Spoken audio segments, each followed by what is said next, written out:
Big boss ಅವರು ಒಂದು ಅವಕಾಶ ಕೊಟ್ಟಿದ್ದೆ ತಡ ಆಯ್ತು ಅನ್ನೋ ಥರ ಸಂಗೀತ ಅವರು ಮತ್ತು ವಿನಯ್ ಅವ್ರ ಮಾತಿನ ಗುದ್ದಾಟ ಸ್ಟಾರ್ಟ್ ಆಯ್ತು ಅಂತಲೇ ಹೇಳ್ಬೋದು. ಯಾಕಂತಂದರೆ ಯಾವಾಗಂತಂದರೆ ಈ ಬಿಗ್ ಬಾಸ್ ಮನ್ಯಾಗ ಬಿಗ್ ಬಾಸ್ ಅವರು ಹೇಳಿದರು ನಿಮ್ಮ ಮನ್ಸಾಗ ಇದ್ದಿದ್ದು ಹೇಳ್ಕೊರಿ ಅಂಥೇಳಿ ಅವರು ಹೇಳಕತ್ತಿದ್ರು. ವಿನಯ್ ಅವ್ರಿಗೆ ಇನ್ನೂ ಇದೆ ಸಂಗೀತ ಅವ್ರ ಮೇಲೆ ಏನಂತ ಅಂದರೆ ಫುಲ್ ಗರಂ ಆಗಿದ್ದಾರೆ ಅವರು. ಏನಂತಂದರೆ ಏನೇ ಬರಲಿ ಏನೇ ಇರಲಿ ನನ್ನ ಮೇಲೇ ಬರ್ತಾರ, ನನ್ನ ನೆಗೆಟಿವ್ ಆಗೇ ತೋರಿಸ್ತಾರ, ನನ್ನ ಒಂದು ಹುಳ ಅಂತ ಹೇಳ್ತಾರೆ ಅವರು.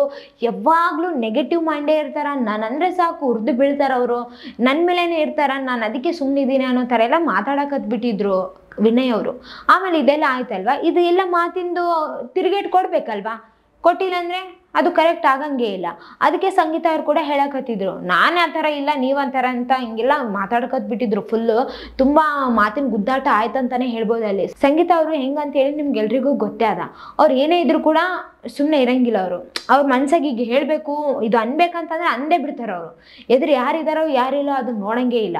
ಅವ್ರಿಗೆ ಮನ್ಸಾಗಿದ್ದನ್ನ ಹೇಳ್ಕೊಳ್ತಾರ. ಅದಕ್ಕೆ ಅವ್ರು ಎಷ್ಟೋ ಜನಕ್ಕೆ ಇಷ್ಟ ಆಗಿದ್ದಾರೆ ಅಂತಲೇ ಹೇಳ್ಬೋದು. ಈಗ ಈ ಬಿಗ್ ಬಾಸ್ ಮನೆಯಾಗ ಮತ್ತೆ ಒಂದಿನ ಚೆನ್ನಾಗಿರ್ತಾರ, ಒಂದಿನ ಗುದ್ದಾಡ್ತಾರ, ಮತ್ತೆ ಒಂದಿನ ಚೆನ್ನಾಗಿ ಆಗ್ತಿರ್ತಾರ, ಮತ್ತೆ ಒಂದಿನ ನೆಕ್ಸ್ಟ್ ಲೆವೆಲ್ ಜಗಳ ಆಡ್ತಿರ್ತಾರ.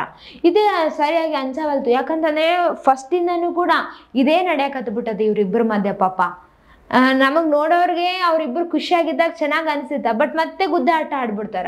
ಈಗ ಕ್ಲೋಸ್ ಆಗಿದ್ದವರು ಗುದ್ದಾಟ ಆಡೋದು ಕಾಮನ್, ಬಟ್ ಇವ್ರ ಮಧ್ಯೆ ಗುದ್ದಾಟ ಇರೋರು ಕ್ಲೋಸ್ ಆಗ್ತಾರಲ್ಲ, ಅದು ಹಂಗೆ ಕ್ಲೋಸ್ ಆಗಿರಲಿ ಚೆನ್ನಾಗಿರ್ಲಿ ಅಂತ ಹೇಳಿ ನಾವು ಅನ್ಕೊಂತೀವಿ. ಆದರೆ ಅವ್ರ ಮಧ್ಯೆ ಇನ್ನು ಏನೋ ಒಂದು ಬಂದ್ಬಿಡ್ತದ, ಏನೋ ಒಂದು ಬಂದು ಗುದ್ದಾಟ ಆಡೋದಾಗ್ಲಿ, ಮಾತಿನ ಚಕಮಕಿ ಆಗೋದಾಗ್ಲಿ ಇದೇ ಥರ ಆಗಾಕತ್ತದ. ನೋಡಮ್ಮ ಇನ್ನು ಅದೆಷ್ಟು ದಿನ ಹಿಂಗೆ ಮಾಡ್ತಾರ ಅಂತ ಹೇಳಿ. ಯಾಕಂತಂದ್ರೆ ಇವರಿಬ್ಬರದು ಫ್ರೆಂಡ್ಶಿಪ್ ಆಗೋದೇ ಇಲ್ಲ ಅಂತಲೇ ಹೇಳ್ಬೋದು. ಯಾಕಂತಂದ್ರೆ ನಿಮ್ಗೆಲ್ರಿಗೂ ಗೊತ್ತೇ ಅದ, ನಾವಂತೂ ಫ್ರೆಂಡ್ಸ್ ಅಲ್ಲವೇ ಅಲ್ಲ, ನನ್ನ ಮೈಂಡಿಂದಾನೇ ಡಿಲೀಟ್ ಮಾಡಿದ್ದೀನಿ ಅಂತ ಹೇಳಿ ವಿನಯ್ ಅವ್ರು ಕೂಡ ಹೇಳಿದಾರ. ಆಮೇಲೆ ನಿನ್ನೆ ಅಲ್ಲಿ ಬೆಡ್ ಮೇಲೆ ಕುಂತಿದ್ರಲ್ವ, ಅವಾಗ ಕೂಡ ಹೇಳಿದ್ರು ಏನಪ್ಪ ಅಂತಂದರೆ ನಾನು ಆಕಿ ಏನೇ ಹೇಳಿದ್ರು ಕೂಡ ಮಾತಿಗೆ ಮಾತು ಕೊಡವಲ್ಲೇ. ಈಗ ಏನೇ ಮಾಡಿದ್ರೆ ನಾನು ನೆಗೆಟಿವ್ ಆಗಿ ಕಾಣಿಸ್ಬಿಡ್ತೀನಿ. ನಾನು ಏನೇ ಇವಾಗ ಅವ್ರು ಏನೇ ಹೇಳಿದ್ರೆ ಅದಕ್ಕೆ ನಾನು ವಿರುದ್ಧವಾಗಿ ಮಾತಾಡಿಬಿಟ್ರೆ ಆಯಿತು, ನಾನು ನೆಗೆಟಿವ್ ಆಗಿಬಿಡ್ತೀನಿ. ಅದಕ್ಕೆ ನಾನು ಯಾಕೆ ನೆಗೆಟಿವ್ ಆಗಲಿ ಅಂತ ಹೇಳಿ ಸುಮ್ಮನೆ ಇದ್ದೀನಿ. ಅದು ಬಿಟ್ಟರೆ ಏನು ಬೇರೆ ಮಾಡೋಕ್ಕೆ ಬರೋಂಗಿಲ್ಲ. ಅದು ಬಿಟ್ಟರೆ ಏನು ಮಾಡ್ಕೊಂಡಿದ್ದಾರ, ಏನು ತೋರಿಸ್ರಿ ನೀವು ಅಂತ ಹೇಳಿ ಅಲ್ಲಿ ತುಕಾಲಿ ಅವ್ರಿಗೆ ಎಲ್ಲರಿಗೂ ಹೇಳಕತ್ತಿದ್ರು ನಿನ್ನೆ. ಬಟ್ ಈ ಬಿಗ್ ಬಾಸ್ ಮನೆಯಾಗ ನಿಮ್ಗೆಲ್ರಿಗೂ ಗೊತ್ತೇ ಅದ ಯಾರು ಯಾವಾಗ ಹೆಂಗೆ ಚೇಂಜ್ ಆಗ್ತಾರಂತಲೇ ಹೇಳೋಕ್ಕಾಗಲ್ಲ. ಆಮೇಲೆ ವಿನಯ್ ಅವರೊಂದು ಮಾತು ಹೇಳಿದ್ರು ಏನಪ್ಪ ಅಂತಂದರೆ, ಈಗ ಅದಕ್ಕೆ ನಾನೀಗ ಮಾತಿಗೆ ಮಾತು ಕೊಡವಲ್ಲೇ, ನಾನು ಮಾತಿಗೆ ಮಾತು ಆಡ್ಸವಲ್ಲೇ, ತಿರುಗೇಟ್ ಕೊಡವಲ್ಲೇ, ಅದಕ್ಕೆ ಮಾತಿನ ಗುದ್ದಾಟ ಬಂದಾಗ ಕೂಡ ತುಂಬ ಚೆನ್ನಾಗಿ ಮಾತಾಡವಲ್ಲೇ, ನನ್ನ ಪಾಡಿಗೆ ನಾನು ಏನಿದ್ದೀನಿ ಆರಾಮಾಗಿದ್ದೀನಿ. ಇವಾಗ ಏನಾದರೂ ಕೂಡ ಓಕೆ ಅಂತ ಹೇಳ್ಕೊಂಡು ಸುಮ್ಮನೆ ಇದ್ದೀನಿ. ಯಾಕಂತಂದರೆ ಅವ್ರಿಗೆ ನಮ್ಮನ್ನು ನೆಗೆಟಿವ್ ಮಾಡೋಕ್ಕಂತ ಹೇಳಿ ನೋಡ್ತಾರೆ ಸಂಗೀತ ಅವರು. ಅವ್ರದ್ದು ಅದೇ ಐತೆ ನಮ್ಗೆ ಗೊತ್ತಾದ, ಅದಕ್ಕೆ ನಾನು ಸುಮ್ಮನೆ ಇದ್ದೀನಿ ಅಂತ ಹೇಳಿ ಹೇಳಿದರು. ತುಕಾಲಿ ಅವ್ರು ಕೂಡ ಹೇಳಿದರು ಹೌದು ನಾನು ಕೂಡ ಅದಕ್ಕೆ ಸುಮ್ಮನೆ ಇದ್ದೀನಿ ಅಂತ ಹೇಳಿ ಹೇಳಿದರು. ಆಮೇಲೆ ವಿನಯ್ ಅವರೊಂದು ಮಾತು ಹೇಳಿದರು ಏನಂತಂದರೆ, ಈಗ ನಾನು ಸುಮ್ಮನೆ ಆಗ್ಬಿಟ್ಟಿದ್ದೀನಲ್ಲ, ಅದಕ್ಕೆ ನಿಮ್ಮನ್ನು ಅವ್ರನ್ನ ನೆಗೆಟಿವ್ ಮಾಡಲಿ ಅಂತ ಹೇಳಿ ನೋಡಕತ್ತಾರ. ಯಾವುದು ಸಿಗವಲ್ತಲ್ಲ ಸರಿಯಾಗಿ, ಅದಕ್ಕೆ ಸುಮ್ಮನಿದಾರ. ಅದು ಬಿಟ್ಟರೆ ಏನು ಮಾಡ್ಕೊಂಡಿದಾರ, ಈ ವಾರದಾಗ ಏನು ಆಟ ಆಡಿದಾರ ಅವರು ಹೇಳಿ ಅಂತ ಹೇಳಿ ಕೇಳಕತ್ತಿದ್ರು ವಿನಯ್ ಅವರು. ಈ ಬಿಗ್ ಬಾಸ್ ಮನ್ಯಾಗ ಟಾಸ್ಕ್ ಅಂತ ಹೇಳಿ ಕೊಟ್ಟಿದಾರ, ಆ ಟಾಸ್ಕ್ನಾಗ ಕೂಡ ಜಗಳ ಆಡಕತ್ತಾರ. ಈಗ ಪ್ರಾಥಮಿಕ ಶಾಲೆ ಅಂತಂದ್ರೆ ಈ ಪರಿ ಗುದ್ದಾಟಗಳು ಇರಂಗಿಲ್ಲ ಅಂತಾನೆ ಹೇಳ್ಬೋದು. ಯಾಕಂತಂದ್ರೆ ಆ ಏಜ್ನಾಗ ಹೆಂಗಿರ್ತೀವಿ ನಾವು, ಮನಸ್ತಾಪಗಳು ಬಂದ್ರು ಕೂಡ ಅವಾಗಿಂದ ಹೋಗಲೇ ಬಿಡಲೆ ಅಂತ ಹೇಳಿ ಮಾತಾಡ್ತೀವಿ. ಆದ್ರ ಈಗ ದೊಡ್ಡವ್ರು ಆಗ್ತಾ ಈಗೋ ಜಾಸ್ತಿ ಆಗ್ಬಿಡ್ತದೆ.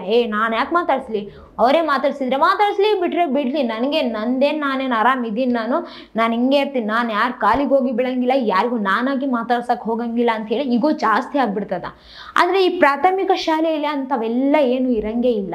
ಏನೇ ಮಾಡಿದ್ರು ಕೂಡ ಅಳ್ತೀವಿ, ಮಾತಾಡ್ತೀವಿ ಮತ್ತೆ ಹೋಗ್ಬಿಟ್ಟು, ಹೌದಿಲ್ಲ? ಅದು ಎಲ್ಲರೂ ಮಾಡಿದ್ದಾರೆ. ಯಾಕಂತಂದ್ರೆ ನಿಮ್ಮ ಸ್ಕೂಲಲ್ಲಿ ಕೂಡ ನಿಮಗೆ ಈ ಥರ ಯಾರಾದರೂ ಬೇಜಾರು ಮಾಡಿದ್ದಿದ್ರೆ ಸಣ್ಣವರಿದ್ದಾಗ, ಪ್ರಾಥಮಿಕ ಶಾಲೆಯಲ್ಲಿ ಇದ್ದಾಗ ನೀವು ಹತ್ತಿರ್ತೀರಿ, ಆಮೇಲೆ ಹೋಗಿ ಮತ್ತೆ ಮಾತಾಡಿರ್ತೀರಿ, ಮತ್ತೆ ಮರುದಿನನೇ ಹೋಗಿ ಎಲ್ಲರೂ ಒಂದಾಗ್ಬಿಡ್ತೀವಿ. ಅದೇ ಪ್ರಾಥಮಿಕ ಶಾಲೆಯಲ್ಲಿರೋ ಸ್ಪೆಷಾಲಿಟಿ ಅಂತಲೇ ಹೇಳ್ಬೋದು. ಬಟ್ ಈ ಬಿಗ್ ಬಾಸ್ ಮನೆಯಾಗ ಇವ್ರದ್ದು ಬಿಗ್ ಬಾಸ್ ಮನೆ ಅಂತಲೇ ಗೊತ್ತಾಗ್ತದೆ. ಈಗ ಪ್ರಾಥಮಿಕ ಶಾಲೆಗೊಳ್ಳಿ ಯಾವುದನ್ನ ಶಾಲೆಗೊಳ್ಳಿ ಆ ಟಾಸ್ಕ್ನಾಗ ಇವ್ರದ್ದು ಏನೇನು ಇರ್ತದೆ ಹಿಂದೆ ಅದೆಲ್ಲ ಮಾತಾಡ್ಕೊತಾನೆ ಇರ್ತಾರಂತಲೇ ಹೇಳ್ಬೋದು. ಬಟ್ ಈ ಒಂದು ಟಾಸ್ಕು ಯಾವುದೇ ಗುದ್ದಾಟ ಇರಲಾರ್ದಂಗೆ ಚೆನ್ನಾಗಿ ಕೊಟ್ಟಿದ್ರು, ಬಟ್ ಚೆನ್ನಾಗಿ ಆಡಬಹುದಾಗಿತ್ತು. ಬಟ್ ಆಡಕತ್ತಾರ ಇಲ್ಲ ಅಂತ ಹೇಳಿ ಅಲ್ಲ, ಬಟ್ ಇದ್ರ ಮಧ್ಯೆ ಕೂಡ ಜಗಳ ಆಗಾಕತ್ತಾವ, ಮಾತಿನ ಮನಸ್ತಾಪಗಳು ಆಗಾಕತ್ಬಿಟ್ಟಾವ.